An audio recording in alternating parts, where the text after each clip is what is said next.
Well, happy Tuesday, everybody. We love Tuesdays. I'm Dr. Laurie Davis, and you're watching the Dr. Laurie Davis Show, streaming live right now on E360 TV, our Facebook page, Self Worth the Missing Link Superstars, and YouTube channel, Laurie Davis Show host. So Tuesdays have become a regular thing with my co-host, Ramin Modiri. Welcome to the show, Ramin. Thank you very much. It's great to be here.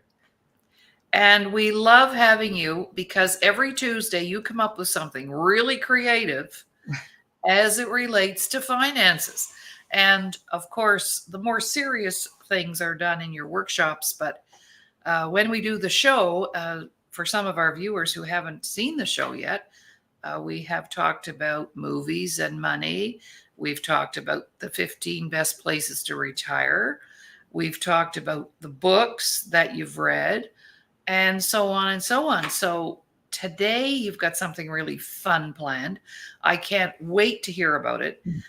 Mini skirts and the stock market, because I am of that era where we wore mini skirts constantly. Everything was short, short, short, including myself. I was short, short, short. But anyway, I have old pictures of myself with my kindergarten kids, and there I am in my little platform shoes and my beads and my mini skirt. I have to go dig some of those out.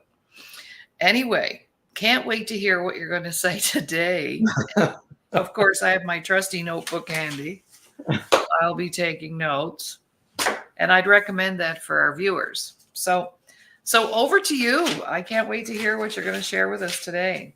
All right. Thank you so much. Good morning and happy Tuesday. And it's so wonderful to be here. My favorite day. So, today we're going to talk about miniskirts, lipsticks. What is the relationship to stock market? So, basically, is it like the stories we make on our own? And when it comes to stock market, we're always looking for an edge, looking for stories to connect to each other. So, and what we come up with, there's something called anomalies. Anomaly is something that it's not standard. It deviates from standard. It's not normal. It's not expected. So because of that, but it becomes interesting. But we also connect the dots, thinking that, oh, maybe there is a reason. And I'll start with this story that, I have many friends in England, and they would visit me in Southern California. And there was this one person in particular that every time he visited Southern California, it rained the whole time he was here. We would not have rain for like 11 months. He will come here. So the idea was, what's going on? And poor person, of course, he's coming to sunny Southern California. So that was not a causation. It was just a timing of things or what it was. But we could connect the dots and say, oh, whenever so-and-so is coming, be careful, get your umbrellas ready. So the same thing happens in stock market. Now, some of them do have merits, which I will discuss it, but some of them, it's coincidental, and that's what we call anomalies. So I'll start with as we mentioned about your miniskirts. What does the length of your hem have to do with miniskirts? And this goes back to 1920s. In 1926, if you look at some of the movies, you see after the World War I, the good old 1920s started. And as years went by, the length of skirts got shorter and shorter, and that was a go-go days. And basically in 1926, there was a professor called George Taylor from Wharton School of Business. He put the dots together and said, you know what? As the skirts get shorter, that means that people are feeling better. And he suggested that the stock market is related to that because people are willing to spend, they go out, the women are freer, they want to show what they have. And so it was a positiveness. So till 1929, when we had the crash, that really, the skirts had gotten to the shortest length. So of course we get Great Depression, 1930s and 1940s happens, and you will see that actually the length of the clothing goes lower and lower, and That's it, right. it's called, we call them bare knees bull market. So if you show the knees and higher, that means there's a bullish or positive attitude. So what happened, one of the other reasons why it was longer and longer, because people could not afford to have stockings, the women. So we need Oh, to cover wow. that. So that shows that hard times. You will notice in 1960s, the go-go years again. Goldie Hawn, if you ever watch her in like in mid shortest skirt. So again, feeling good. And 1970s comes, inflation, high interest rates, and what happens is we have middies and the long skirts again. So basically, that became a theme. Even in 1999, the things in 1990s, things got again 80s and 90s short skirt, and then 2000 things got the other way.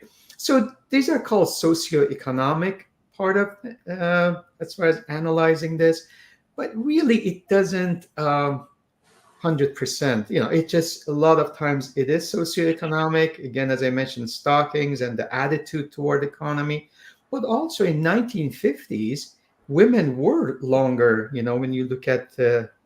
below the knee, actually that was a sign of prosperity because people had more money to buy fabrics to make more clothing. So on the other hand, you can say, well, because there was good times, but also some people didn't have enough money for fabric, so they would wear shorter skirts. So that's the contradiction, but it sounds fun, right? Short Yes. skirts, bullish markets, and longer, then people are very conservative. They are not hopeful. There have been a lot of, believe it or not, studies done in 2010. There were two scientists actually in the School of Economics. They actually went and looked at the things, and they said, you know what, the stock market, it takes 3 to 4 years to take into account what's going to happen with the short skirt. So there's been a lot of things, but I leave it up to the audience to make their own judgment. This could be maybe a good, interesting conversation for again in a party or something. So anyway, so it's a theory, right? So, but it has worked. It has worked more often than not. So now I'm gonna stay in the fashion and go to another indicator, another anomaly that we use is called the lipstick indicator. And Oh, what the wow. lipstick indicator actually started with Leonard Lauder, from the chairman of Estee Lauder. He came up with the idea and he suggested, you know what? He noticed when there was economic hardship, the sales of the lipsticks went to the roof. Right. The sales of other things went down. So people could not afford to buy more expensive things, buy the clothing and that. So they spend more time on buying lipsticks to make them feel better. So this is again a contrarian indicator, and it happened, more time than others. I mean, not as much as others.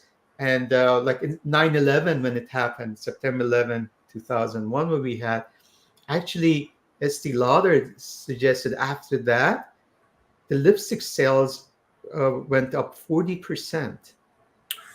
So, and that's again the feeling of people about, they wouldn't buy handbags, for instance. They would rather have the the than lipstick. So, anyway, um, uh, how are we doing so far? Is that something Well, that? that's very interesting. And I do know that theory of um, when times are tough or money is tight, because I was in the cosmetic business for Mhm. 12 years and we saw sales go up and down at various times. And I think over a period of 12 years, you could see the changes. And in 1988, I personally sold $750,000 worth of cosmetics. And that was a lot of money back then. I mean, that's almost like That's that's three all. quarters of a million Million. dollars in Yeah. 1 year. In 1 year. Wow. So And we were advised and told that we were in the right business for any kind of a recession. We were told that. I remember being told that. And that we would never be out of business because of the fact that we had products that were timely and economically affordable, and to not ever underestimate the opportunity that we were in.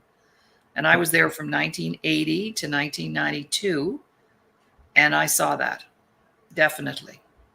And I Wow. have a funny story about that if you'd like to, Yeah, while please. we're talking about that. And this actually created a shift within the organization, because this one woman said to us, you know, I love the product, but the bags that you pack it in, they were that hard sort of plastic, and they would crinkle and make a bit of a noise when you carried them around. And she said, you know, if the company would come up with a softer bag, I could buy more. And I said, and why is that? Well, she said, my husband doesn't want me buying any of it, but I'm buying it. And if I had a softer plastic bag to carry it home in, then it would be less stress in my household. Yeah. And I said, well, I'll see what I can do about that. So I wrote a letter back then. That's what you did, to the right department. And do you know what happened? They got rid of those hard plastic bags Wow. and came out with this nice, smooth, soft bag. And I had another situation where I was early in the business, and she said, you know what, Laurie, I don't like you and I don't like your product. And I thought she looked so beautiful after her facial and everything. I said, what? They didn't prepare me for that one. So I said, well, that's okay. You know, I'm just glad you're here and that you enjoyed yourself. And the next morning I got a phone call and an apology. And she said, I'm ordering everything you put on my face. And she said, I just decided I'm done with this nonsense, because my husband said to me when I left to go last evening, you can go, but don't you spend 10 cents there.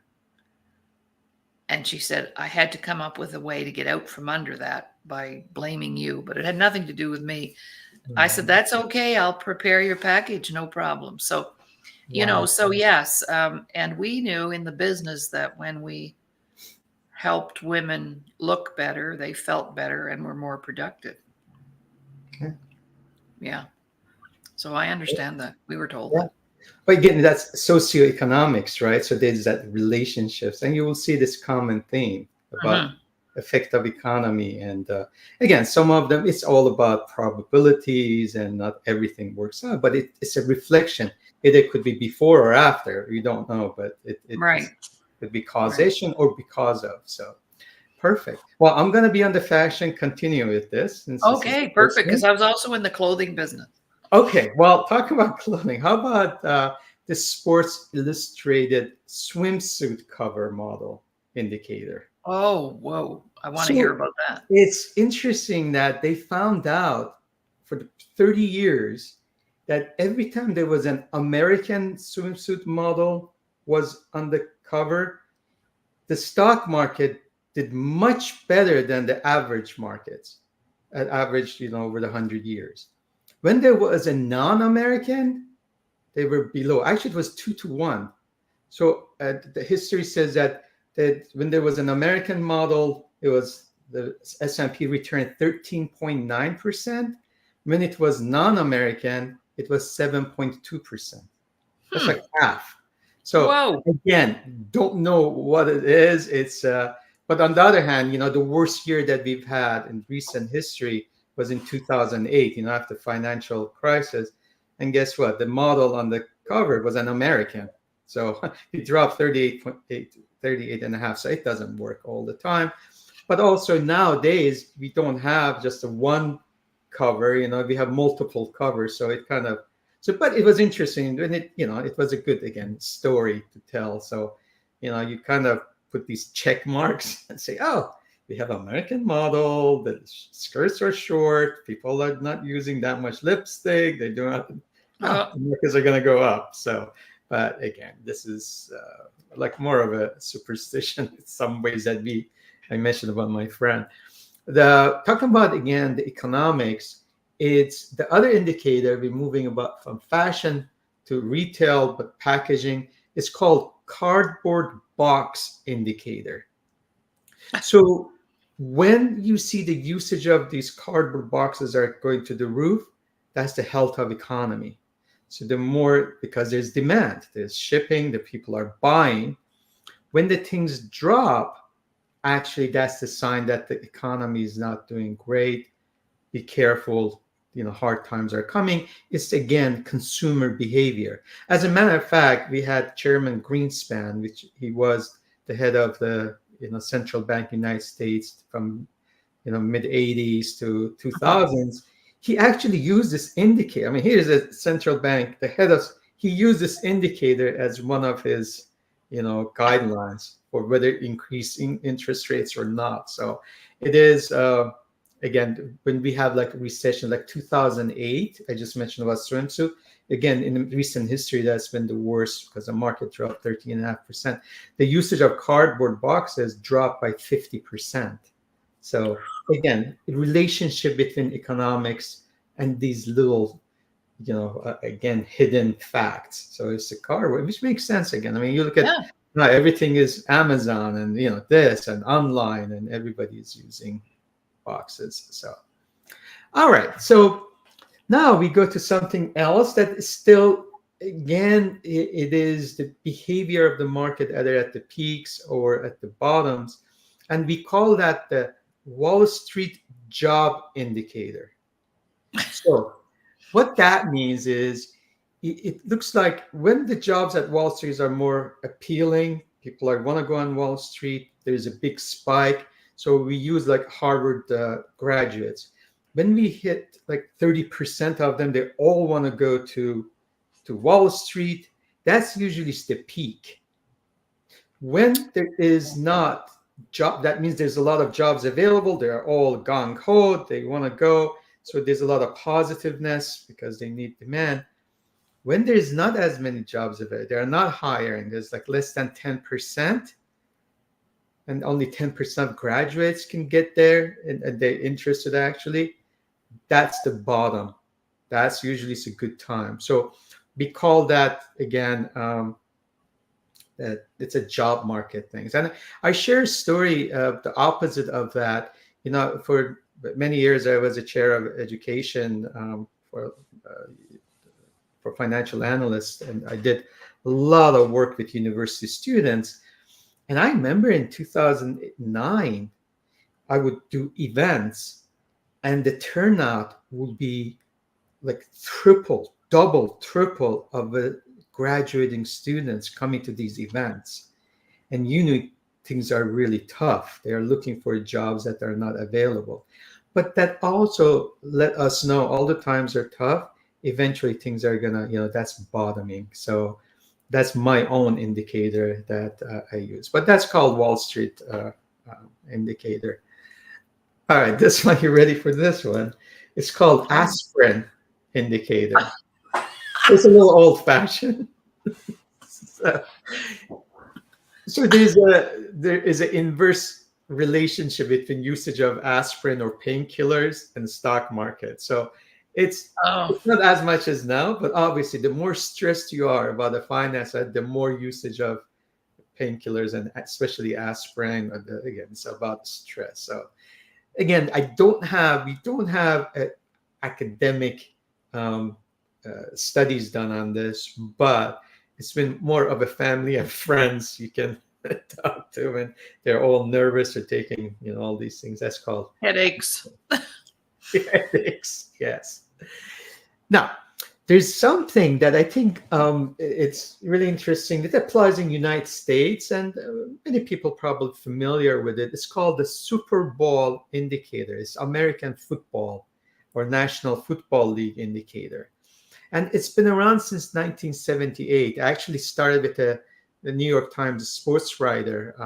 It was Leonard Coppett, and he noticed something. He noticed till 1978 every time the American Football League or American Football Conference team, which are old because this goes back to 1930. So if American Football League or American Football Conference, they won, the markets went down. But if it was from National Football League or NFC, we call, actually the market went up. So till 1978, that was like 100% correct. Hmm. And since then, things, people started getting interested. What does football have to do with stock market? Absolute nothing. And what does have my friend has to do anything with what's going on in Southern California? So there's no relationship. But the record is, so far till 2023, it has predicted the market's 41 out of 56 correctly. That's 73%. It used to be 80%. Now, when we move the last 15 years, I can tell you they're not doing very well. So they're only 6 and 9. So this is not something, it's a fun fact. It came up, but it has nothing to do really with what the markets are going to do, especially in the last 15 years. But remember, as I'm going 1980s and 90s, I'm watching this. I'm like, oh my God, this is really interesting. So a lot of people followed it. I think one of the excuses could be because the Super Bowl is in February. Maybe things are already happened in January and February. We will discuss that actually. I'll discuss about we call them calendar effects. As I mentioned, we in past 15 years we are on 6 and 9. As a matter of fact, this in 2023, Kansas City Chiefs they won. They are from American Football Conference, an old American Football League. So the markets should be down supposedly because they have won. Last year, LA Rams, which is the NFC, they won. So the market should have been up, but the markets were down over 20%. So you can see, really not really, but it's a good story. So a lot of people use that. I have a couple of, again, being in business so long, you end up making things your own things to get the relationships. These are the studies that I had done over, again, close to 40 years. I noticed, so I used to go to a lot of conventions, the conferences, you're invited, it is speaker or a participant or, whatever reason. I noticed whenever they always have these giveaways, right? So Oh, yes. the fancier the packages were, the more end of the cycle we were. So in 1999, I would get, oh my God, the amount of money they would spend, 2000. I would go to these conferences, these they give you unbelievable stuff. That would tell you you're really at the peak of things. And that's when the bubbles happen. And when they are not really stingy and they're not giving you anything, which happened in 2009 and 2010, I would go, and they have little pie. They give you maybe a golf ball or a pen. You know, things are, but you know what? They're being cost efficient, so which is Right. a good news. So that was my indicator. The other indicator I came up with is in 1980s, and malls till we've had now online and retail.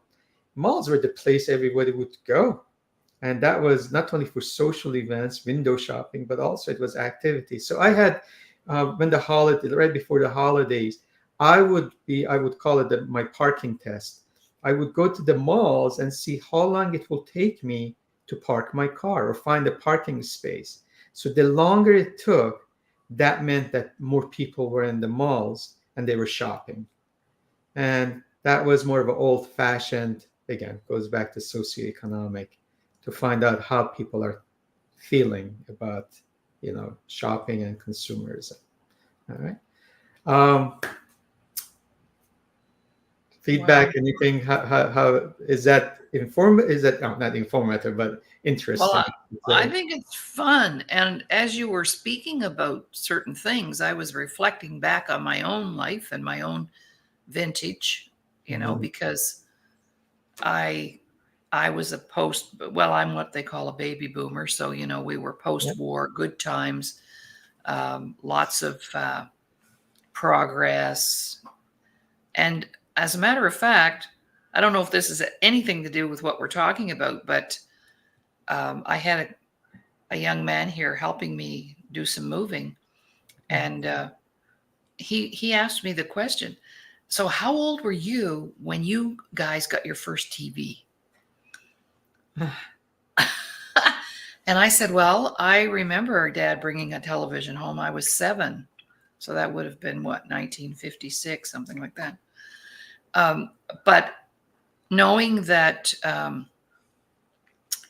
I have a story where we went from, you know how people go from rags to riches?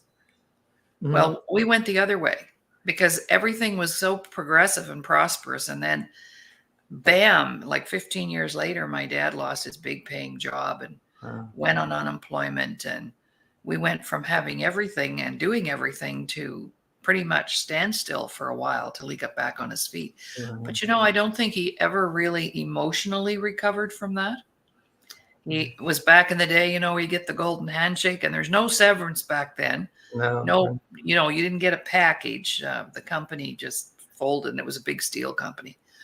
So that has nothing to do with what we're talking about, other than my mom during those good days, went to the hairdresser every Friday. She dressed like Barbara Billingsley and Leave It to Beaver. She always had her yeah. high heels on and her pearls and then a little fancy apron over the top. I mean, this is how they dressed. And so now you're hard pressed to see, a mom going shopping in her pajamas, and I don't know what that means because I want to bring that up, this whole idea of having a good wardrobe and looking good and all that has really gone out the window. I'm old school that way. And I don't know if that has any indication or indicator for economics right now. I don't know that it's that they can't afford it because the pajamas are probably more expensive than Yeah. right? They're carrying their phones and they got their big truck and, so I don't know. And so I'll just ask the question, what do you think about that? It's interesting. In 1980s, so we have in investments, there's something called Elliott wave theory, which goes back to early 1900s. So there was someone called Bob Proctor, and he went through yes. Elliott. I'm not Bob Proctor. I'm sorry. Yeah, Bob Proctor was fantastic. Yeah, He must be thinking of you. I'm thinking of him. No, it escapes my. But he is similar to Proctor. I don't know. I can't remember his first name. So his name is Proctor as well, but not Bob. And he came up with the ideas in how the music, how the movies, how they affect the markets and the way we feel about each other. Like 1980s, these, the teenage and the horror movies came out, and all the rebellion. This was during the Reagan's years, and then you have the Mohawks, and then you have the stick. Look at the music videos. So that's the only studies that he really did a lot of relationship between fashion, between again basically movies and music, and connected those dots. So for instance, he thought like in 2017 things are going to go down the hill, which 2018 was a negative year. But that's he is Prechter, actually it's Prechter, but that's the only one I can think about. Yeah. So anyway, I got one more, but this has merit, not so much with the stock market, but it is helpful. I think it also kind of makes sense. Economist magazine, which we talked about last week, came out with this in 1986, and it's called the Big Mac Index. And what, of course, McDonald's being a global brand, and they found out there were 120 countries that they had Big Macs. And Big Mac, believe it or not, I haven't had Big Mac. I think, God, when I was younger, going to college, that was, loved the sauce and would have few. But I don't think I've had Big Mac in 30 plus years. But anyway, it's a big deal, right? So they found out what is the cost comparison in every country. And based on that, whether their currency is valued correctly or not. So let's say the Big Mac in the United States is, I'm just using $5. And based on that, it is something based on dollars. But if I go, let's say, to Turkey, it's like $2, it's much cheaper. So based on their currency, that means they're undervalued. If you go to Switzerland, it's like $8 or $9 based on their own like Swiss franc. So up to this day, and I use it once I have it with my students, I show what is the index today, for instance. They come out with that. It just shows the differential between the inflation and exchange rates. So they actually have a real thing too, because it's a universal. Now I give you, this is not talked a lot, but I give you an interesting tidbit about this. You know, McDonald's is not big in Africa, African continent. So they don't have really a lot of Big Macs. Hmm. Guess what index we use there? What? Kentucky Fried Chicken. They have multiple, I mean, they have tons of Kentucky Fried Chicken and very few McDonald's. So we use the same idea of the currencies in Africa using the Kentucky Fried Chicken. So Hmm. that's Hmm. just a little tidbit in regards to that. Interesting. Yeah. Wow. Wow. So that had some merit because now we can see, all right, yeah, if I eat McDonald's costs me this much, and if I go use the dollar and if I exchange dollar and it only costs me $2 in Turkey, well, that means that lira is really undervalued. So we use that.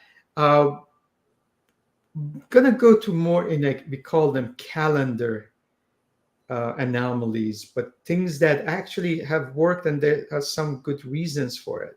So if you apply, again, nothing is 100%. What we try to do, we help our investors or traders to have that edge. There's an old saying that it says, sell in May and go away. That means when it's end of April, you know, you did your taxes in the United States and you basically, it has made sense that sell your stocks, put it in the money market or go on vacation, May 1st and come back November 1st or October 31st and start buying. So you buy November 1st, sell May 1st or end of April. So the, actually, if you look to the markets today, and you'll see as of last night, actually, we are exactly where we were on May 1st, yesterday. So that means for almost 6 months went nowhere. I mean, we did go up and in July and then came back in August and September. But at the end of it, all the hard, stress. Oh my God, whatever money you had, you could have made more money putting the money in the bank account. So the good times usually happen from November 1st and on. So I can give you some reasons for it. Some of the reasons are, summer is coming, the schools are closing, people are going on vacations, they don't want to really think about markets. So basically, they don't do a lot of activities. So that's one of the reasons. The traditional reason goes back. Remember, we were a big farming industry. When you go back to early 1900s, industrial revolution happened, but still, a lot of jobs were in farming, and especially a country like United States or Canada. So what happened? Remember, we have the planting season. So when I'm doing my planting season in April, March and April, I really don't have a lot of money to live on because I have to wait till harvesting in coming September, October, till I get the products, then I can sell them, make the money. So a lot of farmers will go and borrow money around the springtime, go to Oh, the banks. So what right. happens, the banks now giving the money out. So they don't have as much liquidity to do anything else. Hmm. So there was not a lot of activity in investment world because there was a lot of money loaned out, which didn't bother banks because they will make money on the interest. Then harvesting season comes, they come back, they pay off all that money, the loans are paid, banks have that money, they put it to use and put it in the market. So basically, it was more of a cycle in a sense of seasonality goes. But that's what the old saying is, and it has worked. I mean, sell in May, not 100%, and not in all the sectors, but majority of time, it is a good idea to just be aware of that, and you can combine with other indicators. So again, I'm gonna stick only so the next few minutes we just talk about calendars. So because now we have Thanksgiving coming up in United States. I know you just had yours. It's a Mhm. big holiday here. This people come home from school, and I can't wait to see my daughter coming home. And basically, this is another seasonality thing that it's good idea to right before Thanksgiving. So that Thanksgiving is the third Thursday United or the last Thursday in United States. The last, so that Thursday we eating our Thanksgiving. So it's better that because of that good feeling, it's good to uh, buy on Wednesday and sell on Friday. So the Wednesday before that, we buy it. The Friday after the Thanksgiving, we sell our holding, and I think by Friday we've uh, we are up. I don't know, like 500 points extra you would have made in Dow if you would have done just a little strategy. So Oh, all right. buy on Okay. Wednesday, sell on Friday. Good feel. So that's just again a little tidbit that it's called Thanksgiving. A big one affects. I mean, it's around the globe. We call this. It's called Santa Claus Rally. Santa Claus Rally. What it tells us that the last 6 days, like between Christmas and a few days after New Year, the markets most of the time they go up. So it's a good idea right around Christmas. You go buy, all the most people are on holidays, and then about so it's the last 5 trading days, the last week of the year, and then hold on for the next 2 days, the first 2 days of January, and generally the markets beat the averages. So it's a good time. We call them calendar effect, but United States we call them Santa Claus rally, which again it happens in Europe, it happens in Central America, and South America, and North America. So why is that? I mean, there's reason for this. Not I can give you some reasons why. Besides being a holiday mood, people start. We always want to be positive, right? You have this New Year resolution, so you want to go with your open heart. So what happens is that's one of the reasons, but also because it's end of the year, a lot of institutional managers, fund managers, they do something called window dressings. So let's say you have people have Google or Apple stock or Microsoft or Tesla. Well, they weren't in it, but they want to show their shareholders or their fund investors, oh, we have Apple in our portfolio because Apple is so good. So they go and buy it. So end of the year, they kind of pump it in a sense. So it's called window dressing to show that, oh, they got the winners in their portfolio. The other thing is a lot of people get year-end bonuses, especially if it's been a Right. year, right? So now you have this cash and the money's coming in. Well, I'm positive. I'm in a good mood, so I put it to use. I put it in the markets. So that's another reason. Also, some people use it for tax purposes. They had really bad investments, which is one of my own strategies that I've used for the last 15, 16 years. Because of the taxes, you lose. I mean, you sell your losers and start buying them back. So that's also could be the tax reasoning. But the last thing I have to tell you, this Santa Claus rally has been around for many years. Like anything else, is self-fulfilling prophecy.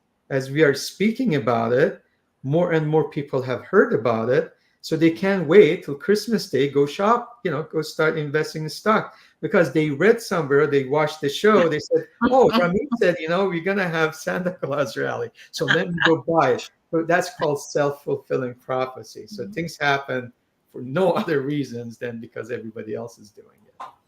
All right. Um, the uh, I'm gonna stay with the calendar effect, as we say. It's like almost the days. So one of the things we found out that Mondays are like the worst days. So you don't want to buy in the beginning. Most of the selling, perhaps one of the only negative day of the 5 days is Monday. So it's a good idea maybe buy at the end of Monday rather than beginning of Monday. Because usually markets, not all the time, but they go down because of the long weekend we've had, anticipating things. So that's called the weekend effect. Also, we have end of the month effect. End of the month is usually the last day of the month and the first day of the month, the markets go up. So that's called again calendar effects. That's another strategy that I use personally.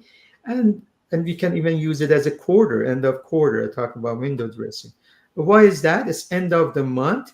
Generally, a lot of people who do have like retirement funds or 401ks, so the employers collect that money and they send it to the fund companies end of every 2 weeks or end of the month. So now as a fund manager, I'm getting all this cash.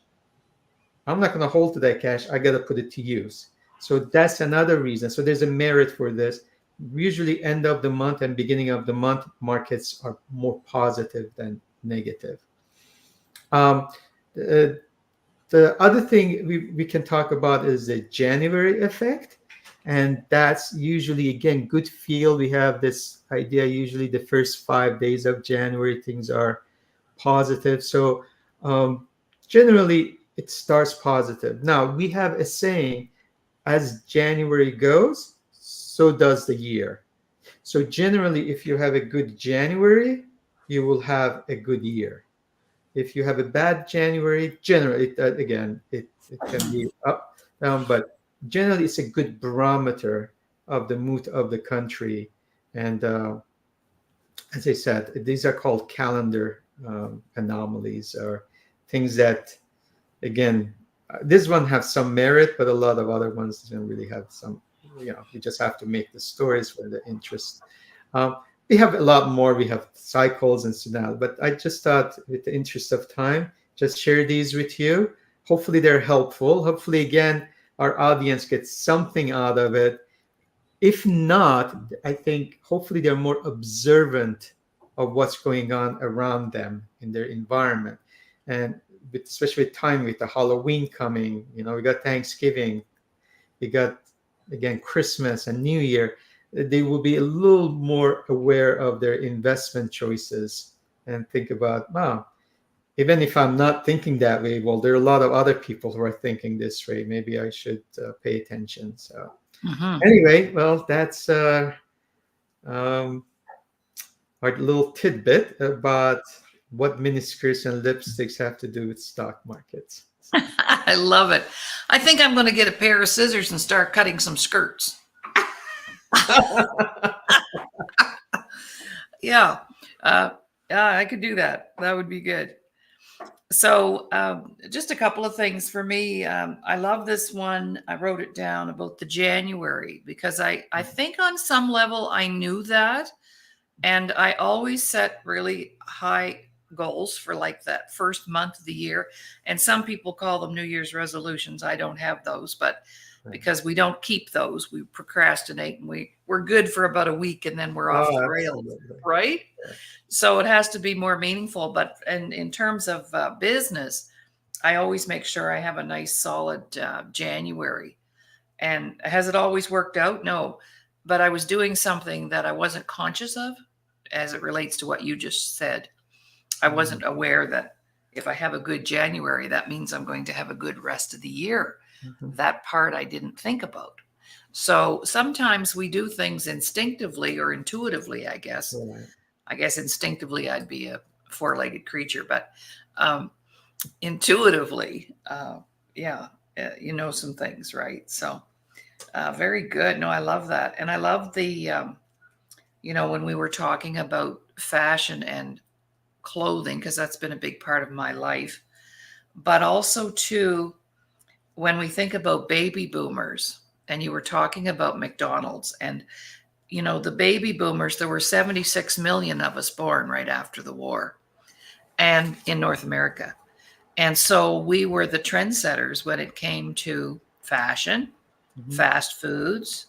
I've often said, those were the good old days because we had a nice collection of fast cars, beautiful cars, wonderful music, fast food industry, and fast men and women. So the best looking guys, the best looking girls. Um, and so I've been privileged to have been part of that history because I can see where even now as seniors, sexy seniors, I might add, because I don't know about you, Ramin, but um, when my grandmother was my age, um, she didn't look like me. Yeah. I don't remember ever my grandmother not having white hair and a little stocky. But now you meet these beautiful women and they say, "Oh, I've got 4 grandchildren." And I'm going, "Well, how old are you?" And they're going, "Well, I'm 68." Yeah. And I'm going, "Okay." Um, so I think we've supported that whole idea that you can stay young, resist aging. We've got some wonderful products now that help us with our health, alternative systems. Technology has certainly played a big role in all of that. And so, yeah, we were trendsetters. So, what do you think about that? No, absolutely. No, it is. And also, it is a wealthy generation as well. I mean, the transfer of wealth is huge because it was like you mentioned, the age of innovations, but also most of the people went to the 1980s, 1990s. Stocks did so well, and the real estate. So they are also wealthy, and obviously they don't want to end the chapters yet. There's still so much to look forward to. Mm-hmm. And the traveling leisure world, for instance, and when he talks about traveling, they are a big market because they're the ones who can really afford to go on these travels and enjoy life. So no, I agree. And also, like you mentioned, 1950s, the golden years, and then 1960s, the go-go years, and so Mm-hmm. I'm the end of the baby boomers. So Yes. uh, Yes. I am part of that. So, Yes. yeah, Nice to know we're in the same vintage. That's good. they are. Um, well, when you talk about wealth transfer, though, does that not also relate to our parents who were able to accumulate wealth and property and so on? Um, that money that's being transferred, not in my family or my world, but I know friends who've inherited huge sums of money from their parents, uh, and they were in my era, my vintage, I call it. Yeah. So lots of money being transferred around there. Hmm. Right, right. Yeah. Yeah, for sure.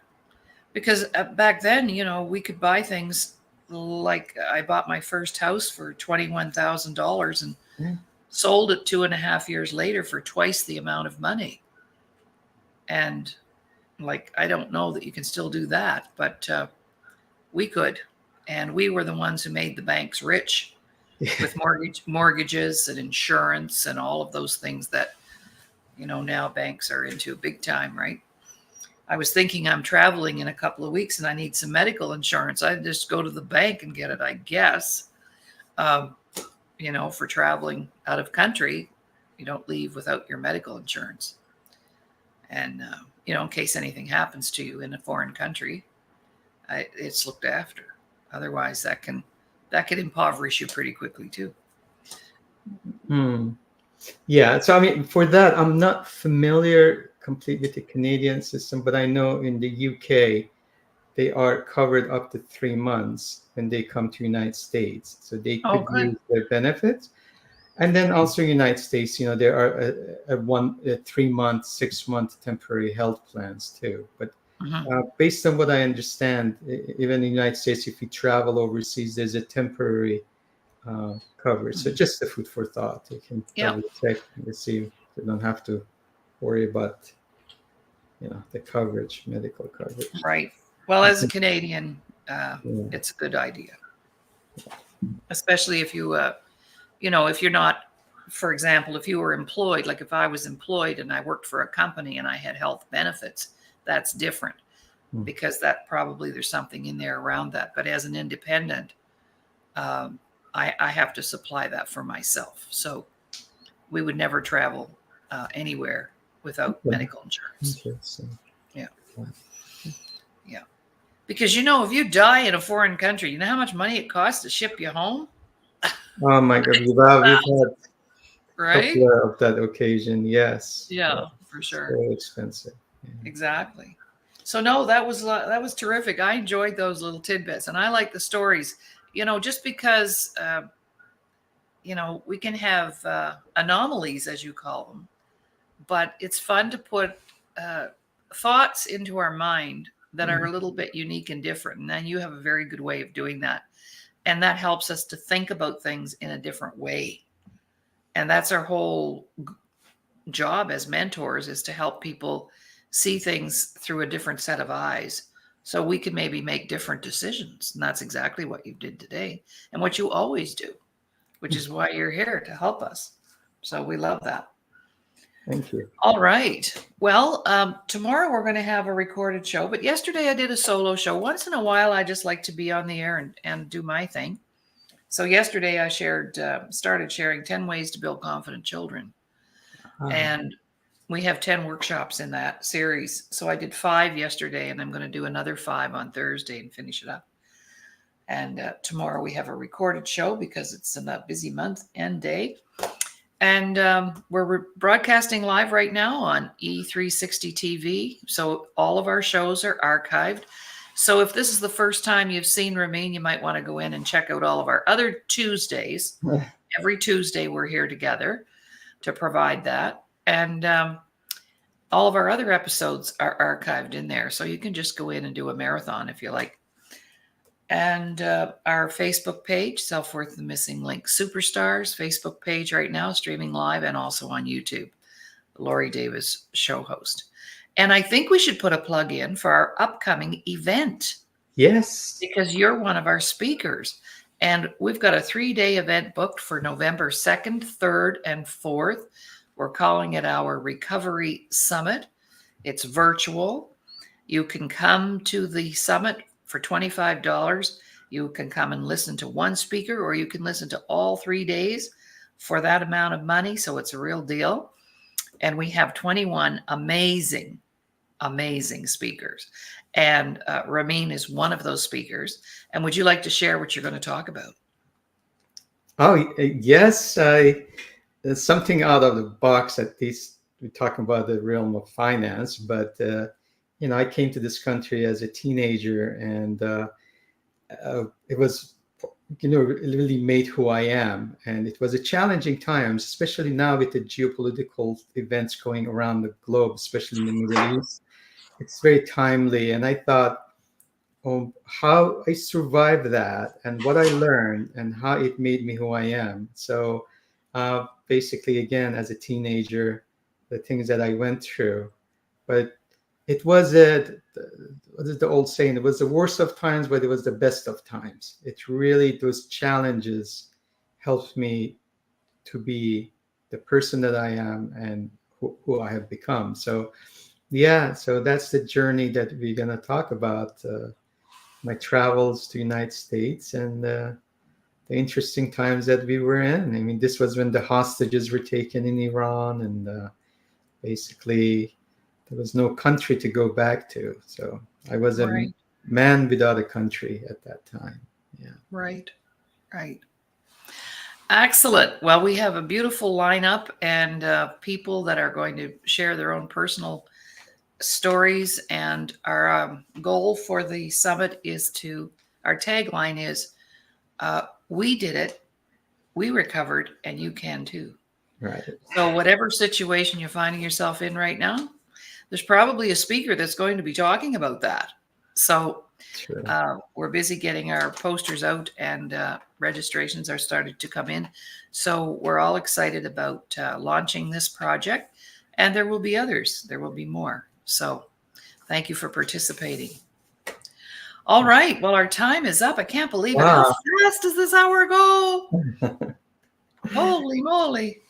So we'll talk to you later, and we'll say goodbye to all of our audience, and have a great super rest of the day. Yes, thank you Bye very now. much. Appreciate it. Have a wonderful day. Bye, Bye for everyone. now.